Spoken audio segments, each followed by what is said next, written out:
And we want to put some perspective on this issue tonight, the race here across the state of Texas. Joining us now is Texas Monthly Senior Executive Editor Brian Sweeney. And Brian, thank you so much for being with us. Always happy to be here. Thank you. Seems like Dan Patrick really is the story of the night and the end of the political career, really for now, of Lieutenant Governor David Dewhurst. I think that's exactly right. The ascendance of Dan Patrick, which is a fascinating story and a tough end to the long career of the current Lieutenant Governor David Dewhurst.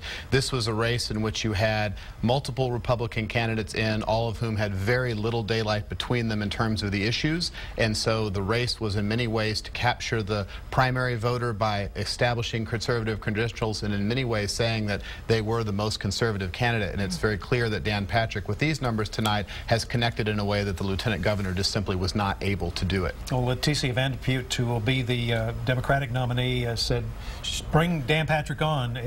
Should she be careful about what she wishes for? No, I think that that's the exact strategy, but I think the numbers are such right now that it would be very, very difficult for the Democrats to break through. I think the narrative that she will want to put forward is the fact that here, Dan Patrick is perhaps too extreme for the general election voter in Texas, but right now I think the Republican numbers are just so strong that it will be very difficult for a Democrat to break through in statewide office. They haven't done it since 1994. Well, not just Patrick, but also Ken Paxton won, both of them by pretty big margins. What does this tell us about the Tea Party movement in Texas? Much of the way down the line, and the Ag Commissioner as well, and really the only race was the Railroad Commissioner where this didn't happen. I think that we have seen the Tea Party really establish itself at the statewide level here in Texas. This is counter to the national narrative that we have seen. People have been saying in various states that the Tea Party has lost steam. Not so in Texas. And I think in that sense, the alignment that we are seeing in this election is one where the state is moving farther to the right. And in many ways, in fact, perhaps down the line on these statewide offices,